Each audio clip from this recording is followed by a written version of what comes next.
Welcome in, all new Wednesday live chat for this week's Scottish Open. Maybe we'll talk a little bit of Barbasol. It's not really up to me. It's up to you. Drop your questions, comments, and concerns. I'll go anywhere you want the next hour.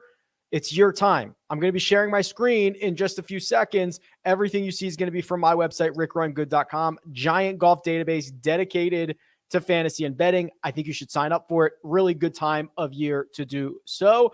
Otherwise, we're brought to you by Jock Market, Stock Market DFS. Talk about those guys in just 1 second. But I think that's all. Let's not waste it. Let's go. Daniel says, can you do a deep dive on Keegan? That's Keegan Bradley and Terrell Hatton. Sure. Let's go. Let's giddy up here. Keegan Bradley. Hot out of the gates. Oh boy. Seventh at the US Open, gained 12.5 strokes in the ball striking categories. Followed it up with an okay finish at the Travelers Championship T19. He hasn't missed a cut since the Valspar. The putter, like this is perfect, right? 0.75, gain 0.75, gain 0.71. We're not asking you to gain 9 strokes with the putter like you did at the Wells Fargo Championship, because it's not going to happen often. That's probably his best putting performance ever. But you just can't lose 3, 4, 5, or 6. So you got to be fairly optimistic that if he can continue to putt like he has over his last 5, that Keegan's going to find his way relatively in the mix. Absolutely stacked field, but that would be like a top 25 for Keegan Bradley. Terrell Hatton on the other side of things. Let's see. Misses the cut at the Irish Open. Finishes 56th at the US Open, misses the cut at the RBC Canadian. Those are his last 3 starts. We don't have his European Tour data, but he's hemorrhaged strokes in the ball striking categories. That's a little bit concerning. I would be probably more bullish on Keegan Bradley than Terrell Hatton. Joseph has hacked to the chat. So he's given a super chat, which is always appreciated, never required. And he just goes right to the point. Says, what's your betting card for the Scottish and the Open Championship? JT Poston was a huge call. Appreciate everything that you do. So I do not have any Open Championship bets yet. So there's a chance that I would bet Jordan Spieth or Patrick Cantlay or somebody in the upper 20s or mid 30s that if they win this event are going to get drastically shorter. I have not pulled the trigger on that. I will probably just take my chances that those guys don't go back to back. So my Scottish Open betting card with the caveat of this is how I spent my money. Go spend your money any way that you want. Xander at 21, Cam Smith at 25, Victor Hovland at 36, Max Homa at 60, Billy Horschel at 75. Those are the 5 wagers that I've made. Thanks for the super chat. Two best DFS plays under $6,500. All right, let's go to the cheat sheet. Let's find $6,500. I can't imagine there's a ton of guys I'm super stoked about, but let's see what we have here. Adrian Otegi is interesting. So he's one of these guys that won the stay, the live golf guys who are now able to play the Scottish Open. Let's look at his results here because, oh boy, I don't even know if I have him. Here we go. So he finishes 21st in live Portland. He finished 6th in live London, and he finished 58th at the BMW International in between. He's got a bunch of okay DP World Tour results. He is going out very, very early. In fact, I think they just were like, oh, you want to play this event and come in late? We're just going to give you the first tee time. He has the very first tee time of the day. I'll get to the potential wind and potential weather in a second. Going out early is probably a little bit better. Guido Migliozzi would be the other one, $6,300. Those two would certainly catch my attention. I'll just do the win thing right now with the caveat that this is probably going to change. Also, remember, this thing starts in 11 hours. If you're watching this live, it starts in 11 hours. If you're not watching this live, it starts sooner. It's going to start at like 2:15 a.m. Eastern time on Thursday morning. So overnight from Wednesday into Thursday. So make sure you get your stuff in. This is, from what I understand from my friends across the pond, the most accurate of websites to be able to do this. You look at Thursday's forecast from 6 a.m. until call it well, let's call it like 5 p.m. It's fairly similar. That 10, now we'll call it like 4 p.m. That 10 to 11 mile an hour winds with gusts up to 17. After that, it gets a little bit windier on Thursday afternoon. 18 to 21 miles an hour, gusts higher than that. That's a difference, right? Now, with the way tee times are set up, this is probably only going to impact guys that are going off at like 2 o'clock or later. And also, it'll just impact like the final 9. So if you're willing to say, hey, I think there might be a little bit of an advantage, I think if you ask me right now, the guys that are going to be done by the time 2 o'clock rolls around are going to be a little bit better here. Any word if your boy Hovland got his closer clubs yet? Also, what happens if his clubs don't make it? So yeah, so I knew yesterday something was up when Victor was sending Instagram stories from like tourist spots. And I was like, well, you should be on the golf course right now. So his clubs were in Frankfurt. They were optimistic they were going to get them today, but Ping was making him another set anyway. So I wouldn't worry too much about it. He's going to have his specs of clubs. And then they'll just, if he doesn't get his bag, he'll just wear whatever. How many golfers should I play in a 20 max? It's entirely up to you. The less golfers, the more risk you're going to take on. I like 16 to 20, 16 to 24, 14 to 20, something like that. I like to keep it pretty tight, but it's entirely up to you. Eric says, I'm 5 out of 100 in my one and done, and I've got Morikawa, Smith, Hovland, and Zalatoris left of the top 15 guys. How would you recommend deploying them given that the Open Championship is on deck? All right, well, you're in a great spot, so you don't have to do anything super crazy here. I would probably just go with either Zalatoris or Morikawa this week and the other next week. Whether that is Morikawa to defend next week or whatever, I'm fine with either option. Smith and Hovland, because you are playing from out in front, I would probably prefer to see a little bit of form from those guys before I deploy them. Now you're going to get an opportunity in the playoffs, right? The first 2 legs of the playoffs or whatever, where those guys are going to be likely great options and you'll know more about them. So again, Morikawa or Zalatoris this week and the other one next week. Good luck. Will DK ever make it an option if your player WDs before teeing off that you get auto sub by a certain player? Jason Day burned me last week before it even started. I doubt you are going to get this. It is a couple of aspects. One, I believe there is a legality around this. The individual sports are treated, the individual athlete sports are treated differently than team sports. So you don't have to respond and say, oh, but Rick, baseball games lock at first pitch. I get it. They're different. It's why UFC, those slates lock all together, not when the fight time is.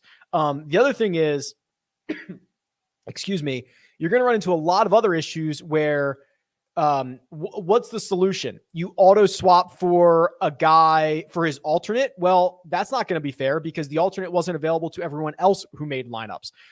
You're also going to run into a situation where I don't know, what are you going to do? The other thing is, I don't think it happens enough for DraftKings to care. DraftKings would have to drastically change the software to do this. Why would they invest the time, money, energy into redoing the software when, yeah, some people are going to be upset some weeks? I don't think they think it's that big of a deal. How much of a concern is it that young guys have little to no history on link style courses? Talking Mito, Neiman, Cam.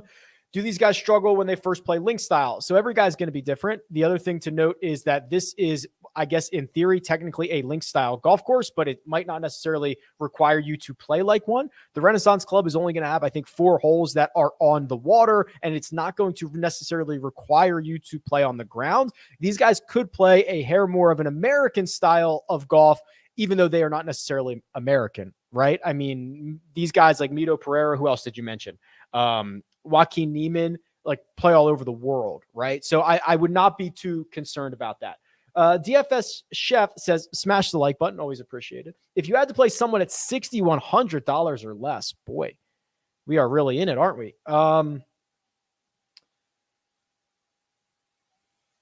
I would probably play Andrew Novak, a guy who who resides on a tour, the PGA Tour, which is always going to have better fields, or for the most part, than their DP World Tour counterparts. Coming off a 3rd, a 46th, a miscut, and a 64th. He's made 4 of his last 5. He had a 15th place finish back at the Mexico Open. If I was required to, it would be Novak. Hey, Rick, any thoughts on live players in the field? One would assume they'd be low owned, and some like Otegi have decent form and history here. Yeah, already discussed Otegi. That's fine. I mean, Brandon Grace is coming off of a victory. His game has to feel fairly sharp. Does he have that kind of last week's winner hangover in him? I don't know, but I think you're right. I think in general, the live guys are going to be a little bit more under-owned than they should be. Seb Max says, which duo is a better play? Fox and someone around 7,700 or Moronk and someone around 8,500? I think it's Fox. It's bizarre. I think that the amount of respect that Fox has gotten this week is jarring. Even from Monday morning, him being 40-1 with like Hideki and Joaquin Neiman and Max Homa was jarring. I don't think it's necessarily wrong. The other thing is, I have him projected right now at 17%. I would bet he comes in lower than that. I just think that people are going to look at that and say, Victor's here, Spieth is here, Sungjae's here, Tommy's here, guys that I know a little bit better than Ryan Fox. I don't think they'll get there. The other thing is, like, if you look at my cheat sheet, and this is something that I probably need to improve, I don't even show his European Tour results on here. So even if you have people who are doing a little bit of research, they might not necessarily be getting to Ryan Fox as often. I think he might be more popular in our circles, but in a larger general circle of casual players, I don't think many of them get to Ryan Fox. 8 straight top 8 finishes on the DP World Tour. If you go to his golfer profile, you'll see that. How much should we be looking at DP World Tour regulars like Dietrich, Molinari, Zanotti, Arnis? He goes on and on and on. So this is the perfect week for me personally to use the weighted strokes gained metrics. So the weighted strokes gained metrics take into account strength of field and a variety of other factors, and they are able to better level the playing field of, if you gain 2 strokes at the Dutch Open, is that better or worse than gaining 2 strokes at the Travelers Championship? Something like that. So it levels the playing field a little bit. You'll notice that it really starts to hurt a lot of the European Tour guys. So if we do last 24 rounds for everybody, I'm just going to kind of scroll through and see if I can find like the first guy who really resides on the DP World Tour. It would be Ryan Fox, 33rd. That would be right in between Matthew Neesmith and Patrick Rogers, actually better than Victor Hovland. Adrian Moronk would be 39th, right behind Gary Woodland. Audrey Arnis would be 44th, right behind Siwoo Kim. Eduardo would be 49th. Guido would be 50th. So Catlin would be 51st. So I would use absolutely use the weighted strokes gain for this. It's absolutely the perfect week for it. Mike says, I'm all in on Antoine Rosner. Your thoughts? I will tell you right now, I actually, I have I think it's the $100 single entry. Rosner's in my lineup. And I thought it was a fair price on a guy who has 3 top 25s in his last 4 starts on the DP World Tour, right? 21st at the Dutch Open, 15th at the BMW International, 13th last week at the Irish Horizon. You can see that he is gaining strokes more often than not playing on the DP World Tour. So I got there. TJ says, Rick, can we do a mini dive on Brian Harman? Improved ball striking last few tournaments, and he seems to perform well when low owned. Worth getting a little over the field in 150 max. Well, I think you accurately assessed it here, TJ. The ball striking's been very, very good. He's actually only lost 1, 2, 3, 4 times in the ball striking categories, going back to the American Express. That's pretty darn good. The putter is always capable of getting hot around the green, play strong. Yeah, let's go. Let's fire up old Brian Harman here. One and done help, says Chris. Morikawa, Hatton, or Cam Smith? Hatton will be highly owned. Is that true? Should I hold off on Morikawa for next week and play a lower owned Cam Smith of the 3? So I think if I were you in a one and done situation, I would like to see at least a little bit of form from Hatton or Cam Smith, even if it's a flash, before I deployed them. Now, if you are trailing and you need to make up ground, Cam Smith's your guy. Last 24 rounds, he's number 1 in strokes gained approach. If the putter comes around, which it's likely to come around soon, he's the guy, right? He's the X factor, I believe. So if you're trying to make up ground, I believe it's Cam Smith. If you are towards the front, play Morikawa this week and hope that one of those guys shows you something this week.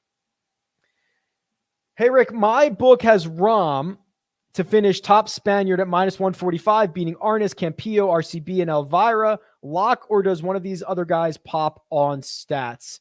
Arnis is interesting, but I mean, I don't know. Would you like -145 to beat 4 other golfers? Does that feel right?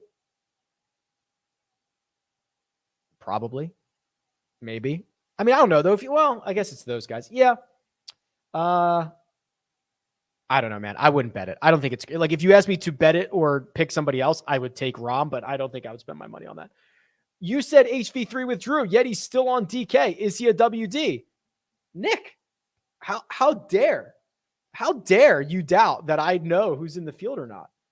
No, I'm kidding. Listen, I have access to the media site. He is on the media site as a WD.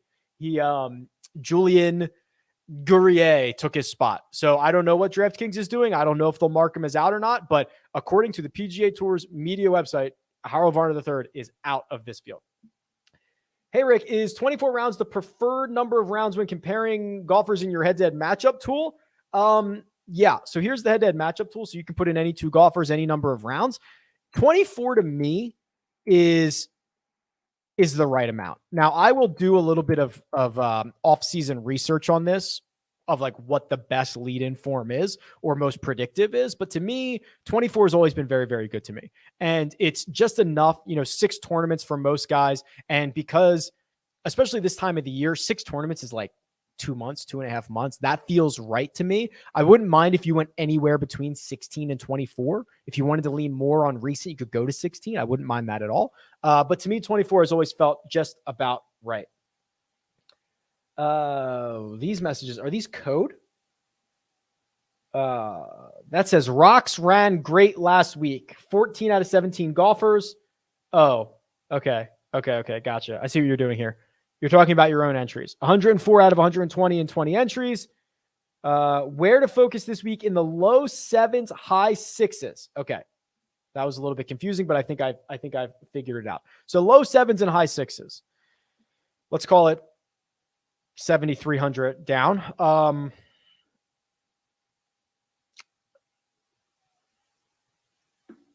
Boy, I don't love it. I got to be honest with you.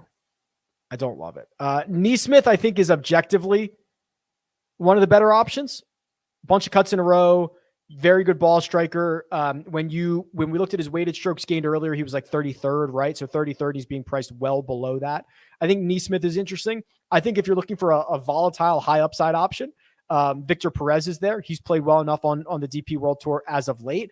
I would probably circle those 2. And then there was also somebody else I thought was fairly mispriced. You could go to Rosner. I felt like there was somebody else. Maybe it was Rosner. But those 3 are probably the ones that I would focus on. Frank says, thank you for diving into Hank Lebiota last week. Can you take a look at, I don't even know how he pronounces this. I don't know if it's Joachim Langergren this week. Do I even have data on him? I'm sure I do, right? I've got everything, don't I? Wow, I do. Okay. It's not great. T46 at the Irish Open, 57th at the BMW International, 29th at the Scandinavian Mixed, and a 5th at the Porsche European Open. Okay, that's not bad. Before that, it wasn't very good. Not miscut.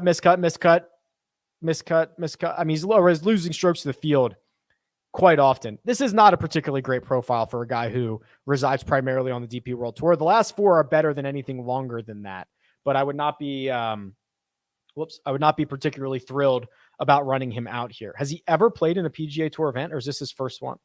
This might be the first ever. It is. He's only ever played, or at least what I have, DP World Tour events. Any info on Catlin? Okay, so remember he won like twice in like quick proximity last year, didn't he? And he's back to playing well. He's actually an American who plays on the DP World Tour. 4th at the Irish Open, a couple of top 25s before that. 4 of his last 5 are top 25s. T9 at the DP World Tour Championship last year. That's a much stronger field. I would prefer Catlin over Joachim or Joachim. I don't know how he pronounces it. Any guys on your betting card for the Barbasol? Oh, you guys are now figuring out the good questions to ask. Just kidding. They're all pretty good. I only do the good ones. Let me log back in. So what I did is I think I just bet 5 guys for each one. Yeah, here we go. The Barbasol ones are mostly FOMO ones. It's only 4 guys for the Barbasol. Goddard and Svensson. I just think that they are clearly the most talented players in that field. Goddard and Svensson.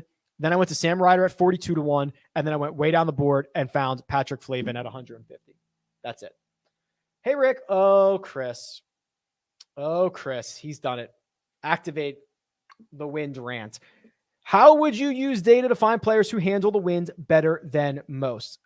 Chris and everyone, I'm sorry in advance for this, but it's the Scottish Open, and next week is the Open Championship, and this question is going to come up a lot, and I'm just going to throw it out there. And maybe we can clip it off, and I'll just pin it to my Twitter profile. I have the data for wind.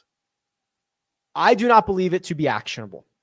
Some of the reasons that I do not believe it to be actionable, the way that wind data is provided is just for location-based, coordinates-based, and time of day. And it does not know whether a player got gusted. It does not know whether what hole the golfer was on and what direction that wind was blowing. If you're playing a right to left dog leg and the wind is right to left, that wind's not so bad. Or what if I like to hit a left to right shot and I can hold it up against the wind? That wind's not so bad, but it might impact other guys a lot worse.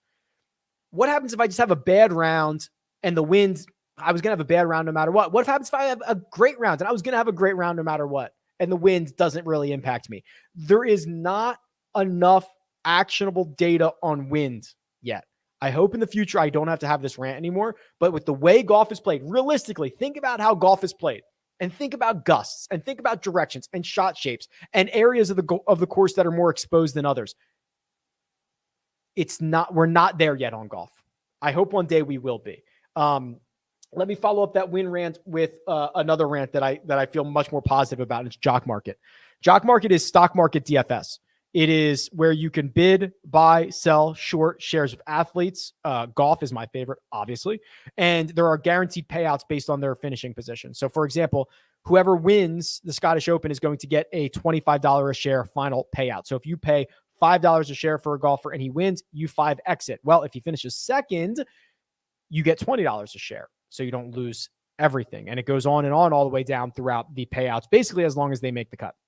Tonight, there is a power hour. So that means a live show at 8:15 p.m. Eastern time with Joe Idoni and myself, where we take you through the final hour of this IPO. It's electric. It's awesome. And it's just kind of a different way to diversify. It's way different than every other fantasy format. And for a lot of reasons, it's better. Happy Wednesday, Rick. Just here to say Hovland has the worst luck on his gear, and I'm totally betting him outright whether he gets his clubs or not. Yeah, I was going to text him the same thing. Like, you have the worst travel luck of anybody on tour. I guarantee it. Do you see a path where Leishman can do well here? Okay, let's see if we can find a path for Mark Leishman.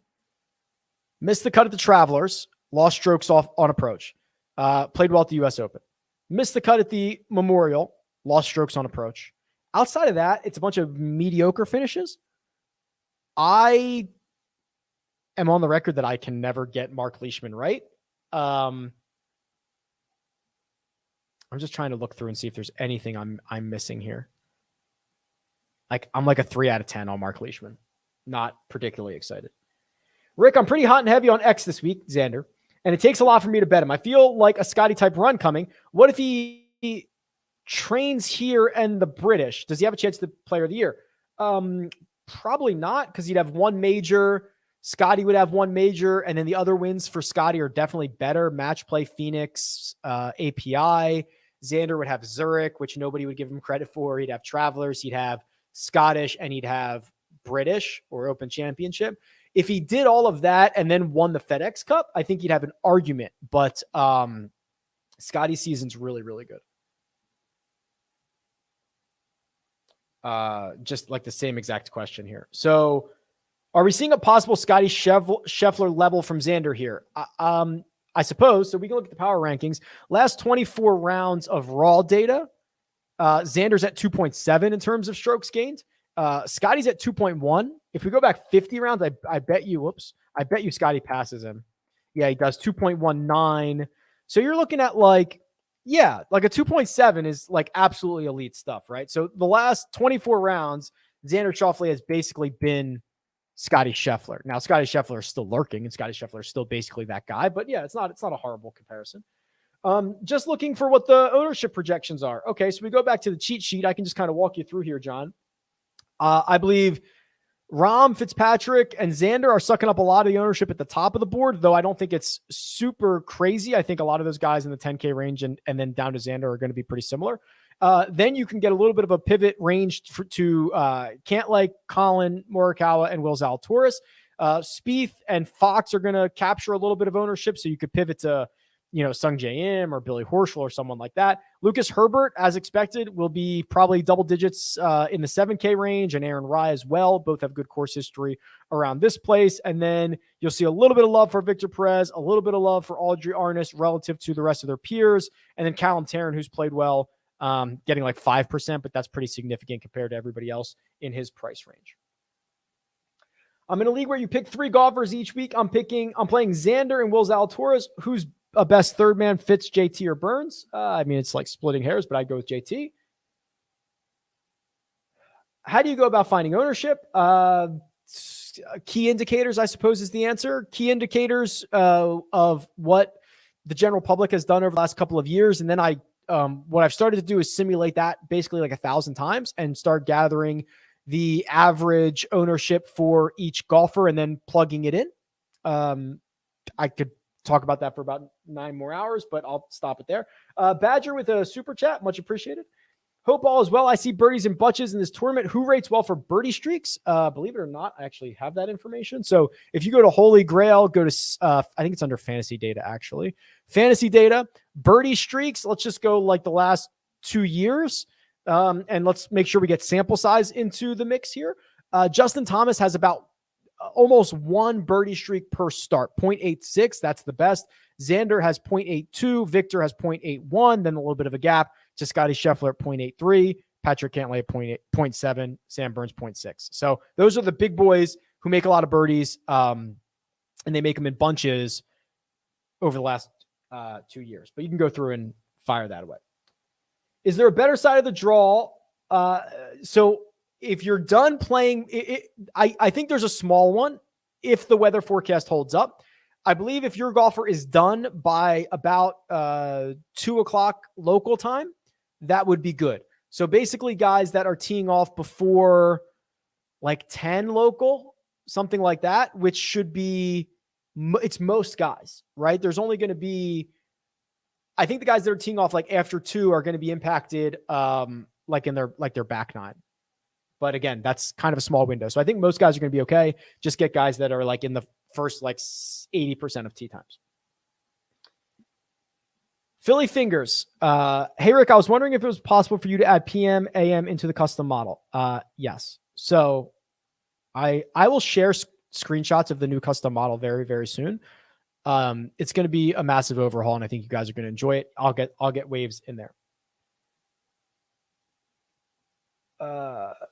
I've answered a lot of these, so I'm going to skip ahead. Brent Harris just says, unsolicited plug for Rick Run Good site, y'all. If you're not a member, you should be. Thank you. I bought in to other big data sites and canceled them. Rick gets the best data from all the tours by far. I'm richer. Thank you. I appreciate that, Brent. Who has the best course history with best recent form? Ooh, Brent, just trying to get right into it. All right, so let's do strokes gained by tournament. Guys in this field, last 3 rounds are Renaissance Club. So that is more filters. Make sure we add European Tour because this is the first time it's co-sanctioned. Here we go. So best course history. And I'm going to go with like, you got to have played it twice, right? Playing it once, I don't really care. Justin Thomas, 8 rounds, 2 starts, 9th and an 8th. Min Woo, a win and a 30th. Tommy Fleetwood, a runner-up in a 26th. Eric Van Rooyen, Lucas Herbert, Terrell Hatton. So those are the guys that I would say are course history guys. Now, when you look at recent form guys, I think Herbert would check the box. I mean, he's coming off the top 10, which is why I think he's going to be fairly popular. Justin Thomas, who's been phenomenal recently. And then you could argue Tommy Fleetwood's kind of been hit or miss, right? A miscut in a 46, but then he had a 5th and a 35th before that. So there's your answer, Brent God. Homa or Victor in one and done? Okay, so I had a very hard decision. I am in 2 one and dones where I am in the mix for big money. So I've spent a lot of energy on one and done this year, and I've spent a lot of energy on one and done the last couple of weeks. And I had a very tough decision this week. Basically, it was around Homa, Hideki, Horschel, Morikawa, like that world, that realm. And I don't want to give away too much, but I think that if your only 2 options are either Homa or Victor this week or next, I think I would play Homa now and Victor next week. I don't think it's super different, but that's the way that I would do it. But this is a very critical stretch, like this week and next week, for one and dones. And there's also the added wrinkle of like, there are guys that might go to live after this. There are guys that I had saved that went to live, and now I'm like, do I have to play them here? Right? So this has been a bizarre year, and I'm just trying to piece it all together.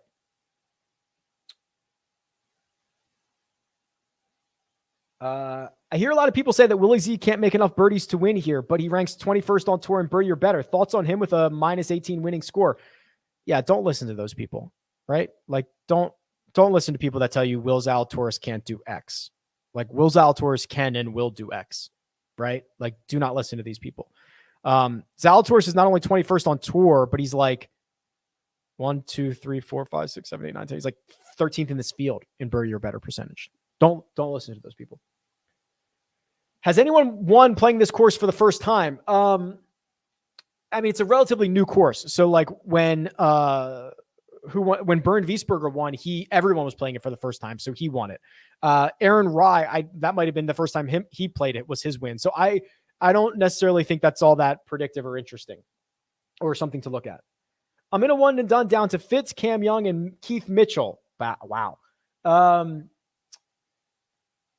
I think you just have to play Fitz, right? I mean, I don't know what your position is, but objectively, Matt Fitzpatrick is way better than those other guys. Like I think you have to play him. I know, like, and there's times where it just sucks when you just know, like, you have to play somebody, but I think you have to play him. Can you deep dive Max Homa? I'd be thrilled. I'm like super stoked about Max this week. And he might miss the cut. He might struggle. I don't know, but like, let's look through this logically. What is there to not like about Max Homa right now? He is a ball striking fiend going back to Phoenix, right? He hasn't lost strokes in the ball striking categories. He's gained a ton. If we go to the power rankings and just look at ball striking for, like, let's do the last 50 rounds. That's a lot. Just PGA Tour events. Max Homa is 1, 2, 3, 4, 5, 6, 7, 8. Like, he's 8th on tour, and 2 of those guys don't have any sample size. So he's basically 6th. He's an elite ball striker. So now you combine that with he's fixed the around the green play, 4 good events in a row. The putter pops. I had this stat from last year where Max Homa was the only guy to when he putted, which I think I defined as like 3 or 4 strokes gained with the putter, he had a top 10 in all of them. There was no one else with as many starts as he did who had a top 10 with all of them. So he takes advantage of every single good putting week. Every single one he takes advantage of. I love the stat profile for Max Homa. I love it. I love it. I'm going to print it out. I'm going to post it on my wall. I love it. This is beautiful. I love it. I hope he plays well this week because I just declared love for his stat profile. How long would it take? No, it's going to be longer than 3.5 hours. It'll be like 4.5 hours, right? And if the wind gets crazy, it's going to be a lot longer than that. I'm an East Coast guy here in Maine, not used to a 2:15 a.m. lock. Setting alerts for tweets on PGA Tour comms, the best bet. Yeah, that is the best bet. I will also do my best of checking the media site, which sometimes updates a little bit earlier. Also, I'm going to be on a plane at like 11:30, but I think I should be still on the ground. I guess I'll have Wi-Fi, right? By the time this thing starts. So if I see anything, I'll tweet it out, but we'll see. Hey, Rick, I'm parlaying golfers to make the cut. What guys have the longest made cut streaks, and what 3 guys have the best chance of making the cut? Well, I mean, the favorites are always going to have the best chance of making the cut, especially the high floor guys. Do I actually have consecutive cuts? I think I do. This is crazy. So streaks, consecutive cuts. What a world do we live in that I have this? John Rahm's made 13 in a row. These are PGA Tour events. 13 in a row. Max Homa's made 12 in a row. Those are the two longest current streaks. Keegan Bradley, Matthew Neesmith, Matt Kuchar, Justin Lauer, Xander Schauffele, Aaron Rye, Keith Mitchell. Good luck. I cannot believe I have that handy. This says, what do you think of a lineup? And then it names the lineup. I generally don't comment on these. If this is good for you, it's good for me. I don't know what type of contest you're playing. I don't know what your goals are, and I don't know what your risk tolerance is. You guys don't spend my money. I won't spend yours. Brady, if you're cool with it, I'm cool with it.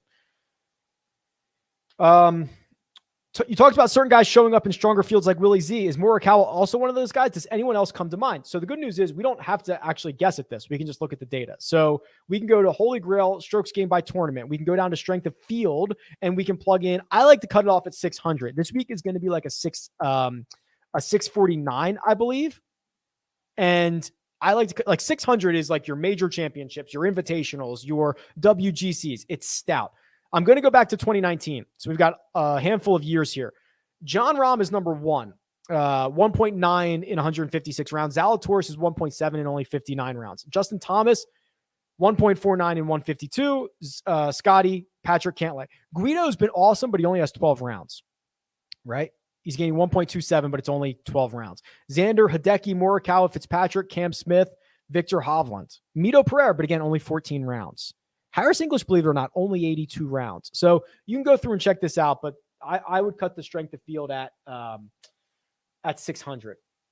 Thoughts on Spieth? Your guess is as good as mine. I am always very bullish on Jordan Spieth. I think the things that he does well are very good for winning golf tournaments. And when he gets going, he's impossible to stop. So I will bet Spieth next week at the Open Championship, as I've bet him for each of the first three majors. And I might not have bet him at the Masters because his number might have been super, super short, but I will bet him. And I think you're either always a Spieth guy or never a Spieth guy. So follow the number. If you like it, go for it. I've seen a lot of chatter about Victor Perez. Any recent play that warrants a sprinkle? So I guess the good news is, for Perez, is that he's a very volatile golfer, right? Like, would not be surprised to see him miss the cut, would not be surprised to see him contend. And you see that in his results. Wins the Dutch Open, T3, misses the cut at the US Open, 53rd at the BMW Invitational. A lot of his results are pretty volatile. Fourth, and then this was last year, but he made a deep run at the match play, then missed 5 of his next six cuts. You can see him just go cut, runner up, cut, 7th, right? It's just like, it's all over the place. So I guess the good news is that he does at least have the upside to make a lot of noise here. Favorite plays below 9K?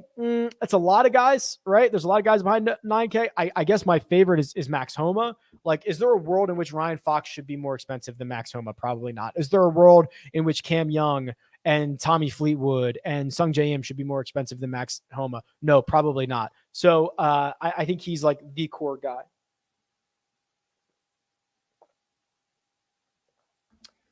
Hey, Rick, you're the best. Looks like everyone is trying the stars and scrubs approach, and I may agree. Can we look at Marcus Kinholt to possibly make the cut? I think he's 3 for 3 at the course. So he's 6,100. He's gone 48th, 6th, and 59th. Let's pull him up on the profiles here so that we can get his full history. It's not particularly great, right? It's 4 lame events in a row. 5. The 5th one was okay. T27 at the British Masters, T8 at the Kenya Open. You're just going off course history here. If you're okay with that, Chris, I'm okay with it. PM, AM favoring. I would argue the favor is the other side, AM, PM, but it's like the early PM wave, I think, is going to be fine. I think the later PM wave will be a little bit worse. Do you mostly stick to outrights? No. But that's just what most people want to talk about. I will generally then get involved in the matchup market and back up some top 10s, create my own each ways. And then I will diversify with like Jock market and props on PrizePicks. So there's just a lot of different ways.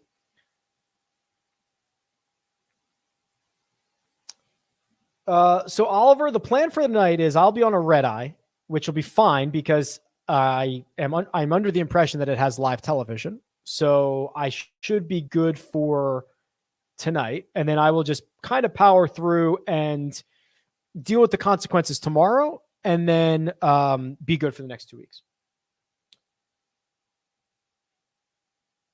Hey, Rick, you wanted a reminder to run a weighted scoring model for par threes, par fours, par fives. Didn't I do that on Monday? Maybe I didn't.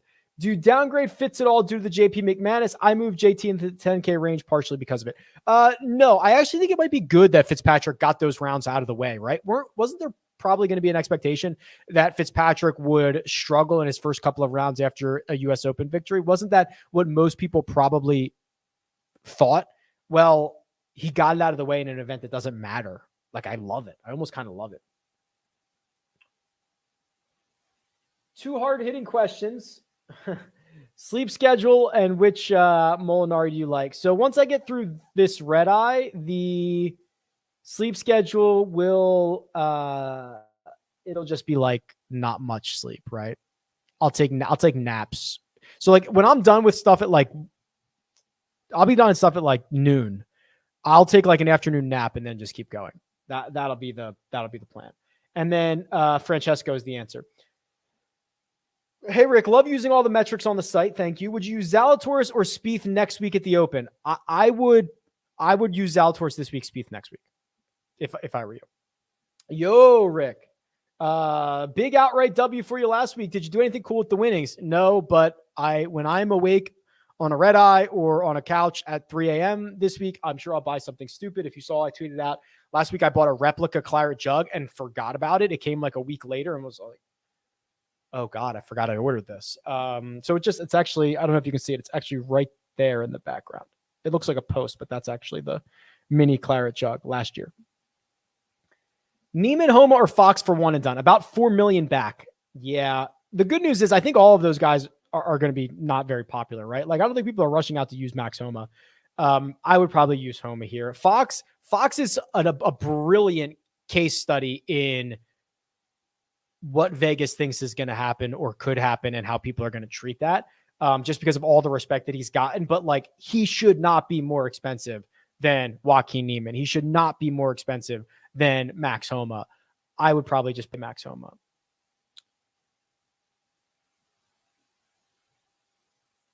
Barbasol questions. Listen, I've already bet Svensson. I bet Gotterup. I bet Ryder. I bet Flavin.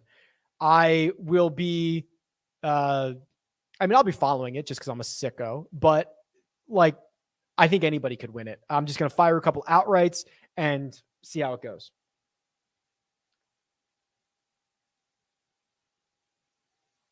I answered the betting card questions. It was like one of the first questions. EVR. Okay, we can talk about EVR because I'm not even sure how I stand on him, right? With someone we haven't really discussed too much in depth over the course of the last couple of, oh boy, no wonder we haven't, right? Miscut. Wow, boy, what happened? I mean, his T10 at the RBC Heritage was all via the putter, so it was probably unrealistic for that to continue, but man, he's kind of fallen off a cliff here. Yeah, I mean, not much to be excited about, right? And Jordan Smith, can we talk about, okay, I had to just go through. Jordan Smith's one of those names that causes so much issues in the database. Is it Jordan L? Yeah, see, is it Jordan L Smith? Is it Jordan L period Smith? Is it Jordan, like just Jordan Smith? Hold on, I'll pull up his stuff here.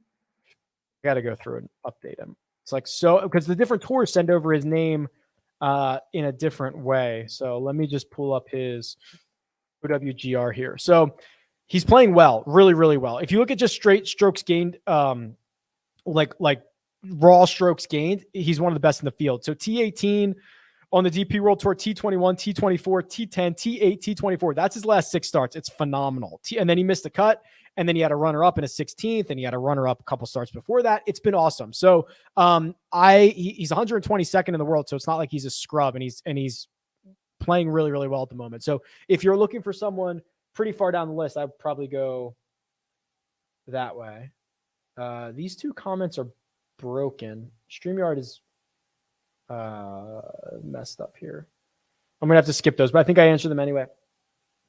Hey, Rick, what did you think of the season finale of Stranger Things? Yeah, so, boy, I don't want to give anything away if you haven't watched it yet. I love the budget must have been insane. I love the visuals. The jump scares I could do without, but I love the premise. I think they finally got away from acting like they're kids, right? I think that was the flaw in like season 3, where you had kids and there were funny things that kids did, but they're clearly not kids anymore. They're like grownups. So they didn't really play into that so much in this season. What I also think is crazy is from the way, I don't want to give too much away, but it feels like season 5 is going to pick up immediately from where season 4 left off, like the next day. So I'm interested to see how they do that. But yeah, I'm excited. It'll be good. Thoughts on Harrington? I'm assuming that's Podrick. Yeah, so coming off of the U.S. Senior Open win, has played well at this event before. I think if you could do much worse than him. This is a good question. Will we see shot link data given the PGA affiliation? So I don't know if this is more about the PGA affiliation or the fact that they might not take the lasers overseas, right? Because even straight up non-co-sanctioned events, just straight PGA sanctioned events, not all of them have shot link data. And they usually don't take them outside of like the continental US. So, they take it to Hawaii, I guess. I don't know, Gavin. I really don't know. I'll do my best to get it, but I really, really don't know.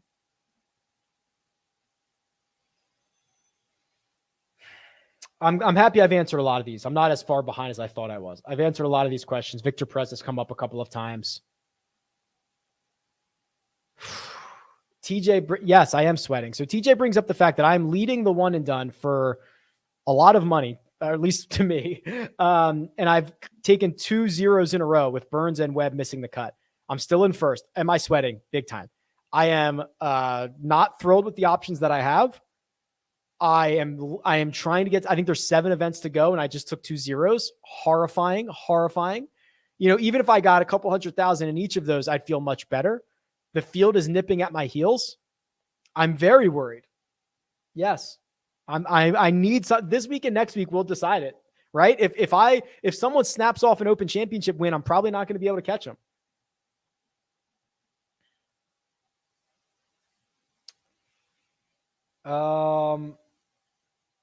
I'm glad I've answered a lot of these. Oh, Rick, get over Homa. He can't putt in big tourneys. Is that true? Like, do you want to go to the mat with that? Do you want to go to the mat with that criminal? I don't know the answer. So like, we can find this together. I'll just leave it on 600 strength of field or more. I'll actually let's leave it at 600 and let's find Max Homa's putting. I don't know the answer to this. So we're going to find out together if you should go to the mat with this, and you probably should. He's losing a half a stroke or a third of a stroke per round in 112 rounds. If we go down to 500, it's a little bit better. Gets about a half a stroke, or it gets half of what he was losing back. So he's losing 0.14. Now let's just look at it in the same time frame. Every event, he's a small positive putter. So yeah, he's like a third of a stroke worse in big events. That's disappointing. Can I find any way to manipulate the data where it doesn't? Oh boy, no, not really. Crap. All right. You win this round, criminal. Congratulations. I guess I have some bad stuff coming to me. Okay. There was like 4 questions in a row about Hideki. I don't know what to do with Hideki. Okay. He's got okay history around here. But like, if you try to start figuring this out for like this week and next week for Hideki, his Open Championship history is not great. The ball striking metrics are awesome, and the putter has been way better in 2022. So overall, I'm like a 7 out of 10 in Hideki. My big problem was trying to figure out where to deploy him in one and done. And I don't want to tell you what I decided. I'm sorry I have to be coy, but we're like in the big money in some of these. And I know you guys are in these pools. So I don't know. I'm like a 7 out of 10 on Hideki. I'm worried about him specifically for the Open Championship. And I am worried, like, not to just like throw Hideki under the bus, but like if Hideki got a great offer from Liv, would he go? And I'm actually concerned about some of these guys where I've heard all these rumors about that. I'm like the Open Championship might be the last chance I get to play him. Or maybe it's, I don't know. So I'm just so confused by Hideki, but in general, I'm like a 7 out of 10. Was that sheet that you pulled up on consecutive cuts made on RickRunGood.com? Of course it was. Everything's from RickRunGood.com, right? So go to the Holy Grail, go to stats. These are all the PGA Tour stats. There's like hundreds of them. You sort by what category you want. You go underneath streaks. And you go to consecutive cuts. You can go to consecutive birdie streaks as well. You can go to consecutive year-to-date best streak without a 3-putt. There's like a million things in here. Have at it.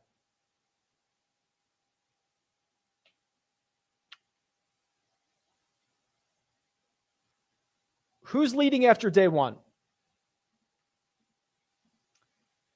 Well, let's use the data. Let's go strokes gained by round. Let's go just round one anywhere in the world on any tour since the start of 2021. How about that? That seems fair. Best player in the field, Jon Rahm. No surprise. The best are always the best. Guys that stand out. This Mikko Korhonen fella, pretty good in round ones. How about Thomas Dietrich? Pretty good. I'm trying to find you some value here. Joaquin Niemann, very good in round ones.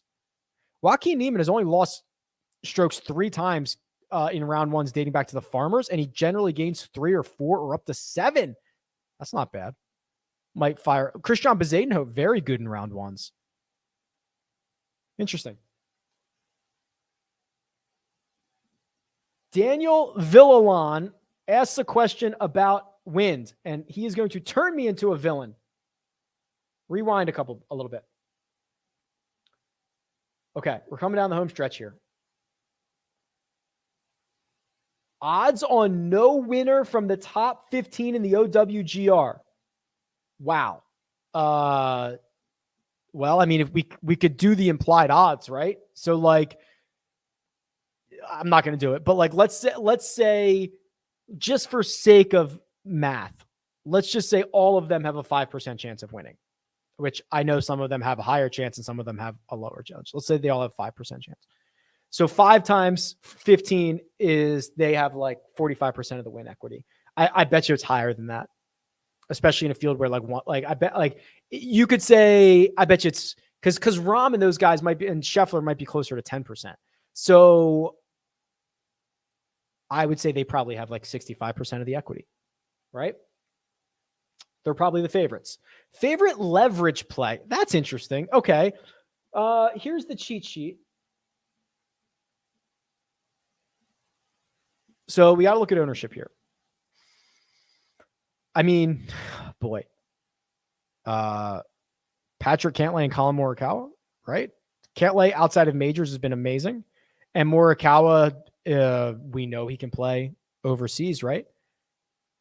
They're like half the ownership of Xander. Outside of that, I'm not against Billy Horschel, and I'm generally not a big fan of Billy Horschel, but he's coming off the win. He's been playing overseas for like 2 weeks now. He did the whole call out the live guys.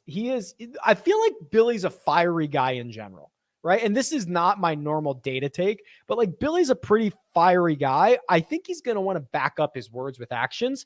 7.5% owned for a guy who won the Memorial, very tough field, tough golf course. That's like, okay, I'm okay with this. He's played Renaissance Club before. Would you rather have Bryson's ball speed, bank account, or YouTube views? Good question. So his ball speed's like a 180, right? I'm at like 140 now. Even if you gave me his ball speed, I don't think I'd be able to do much with it. I could not be a long driver, proven by Bryson himself. I could not make it on tour just with his ball speed. I don't know if I could monetize that very well. YouTube views, again, hard to do. Bank account, that's easily the winner, right? He basically confirmed he got 125 million for a 4.5-year contract, and he got the vast majority of it bulk up front. And also he already had a bunch of money before that. I think I could probably do if let's say he's got 80 to 100 million in his bank account right now, I could probably do a lot of good things with that. I would go for bank account. Oh, there was a question about Billy Horschel, which I just answered. How about that? Do you consider this a big tourney? I don't. It's prep for next week. Hard disagree, Ron. We can disagree on this. These guys don't think like that anymore. I really don't think so.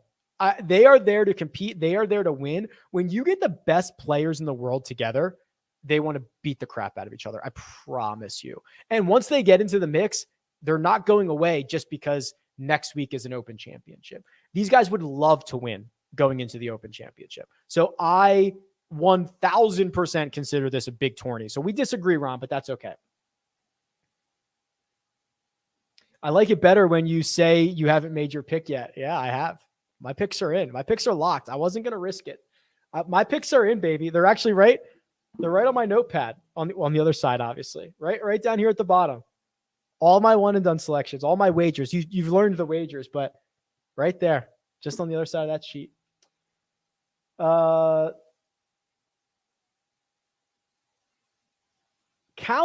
Whoops, I misclicked. Callum Tarrant seems badly underpriced, right? Let us look at this together. Did you notice that they called him I feel bad. The broadcast alluded to Tarrant being his first name last week, which was kind of bizarre. Okay. So what do we know about him? T6 at the John Deere, where it was phenomenal. He gained strokes across the board. Ball striking was awesome. US Open, he made the cut. Ball striking, also awesome. He is capable of gaining 6 strokes in the ball striking categories, which I think is a great skill to have. If he was doing it consistently, he'd be Justin Thomas. But he's not. He's Callum Tarrant. So, and then the rest of his games, around the green, he's fine. Putter, he's great. So basically what you're asking is, can he pop in the ball striking categories? Now, he has shown us twice in his last 3 starts that he can, and he has shown us 3 times in his last 1, 2, 3, 4, 5, 6, 7, 8, 9 measured events that he can. So let's call it a 40% chance that he pops with the ball striking categories. That might be generous, but let's call it 40%. At his price, which I think is like 63, what did we decide it was? $6,300? Yes, he's mispriced. He's underpriced. He's undervalued. Yes, I would agree. Thoughts on Keith Mitchell? Probably in the best stretch of golf he's played in quite some time. I think he's got like 4 top 20s, 25s in a row, something like that. Drives it really, really well. I'm like a 6.5 out of 10, 7 out of 10. Very warm on him.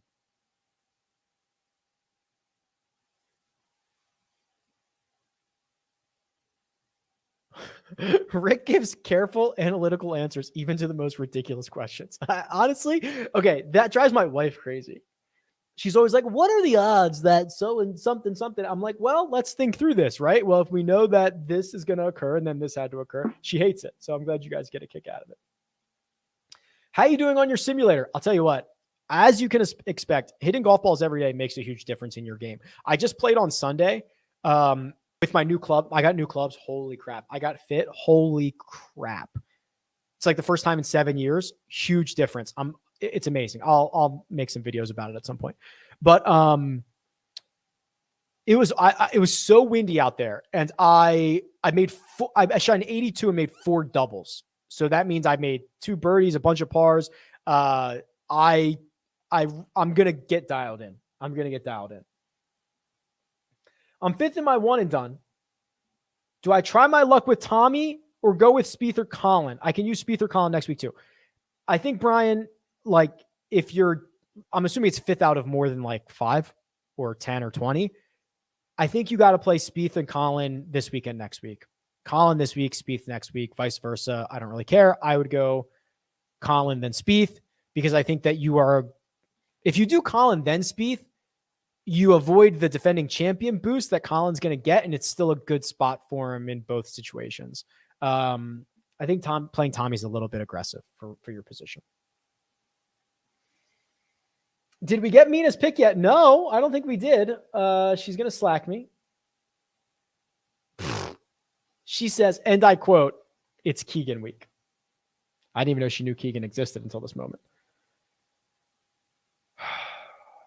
Okay. Oh, the clock just turned. So I think that's it. Here's what we got going on. I got to go pack. I got to eat lunch and I got to go pack. Jock Market Power Hour tonight, 8:15 p.m. Eastern time. Get your picks in, get your lineups in. This thing starts in 10 hours. Get them in. If you want to go to PrizePicks, you want to go to Jock Market, you want to go wherever, do me a favor, use the code Rick. It gets you a deposit bonus. It gets me something. It gets them something. Everybody wins. Otherwise, enjoy this. Low coffee golf action. It's going to be a blast. I cannot wait. We are spoiled the week before a major championship to have this field. Then we're going to get can I describe to you that we are going to get the 150th Open Championship at St. Andrews? Probably the last time Tiger Woods plays competitively there, like realistically competitively. It's going to be amazing. My head is going to explode. Thanks all for tuning in. I'll catch you next time.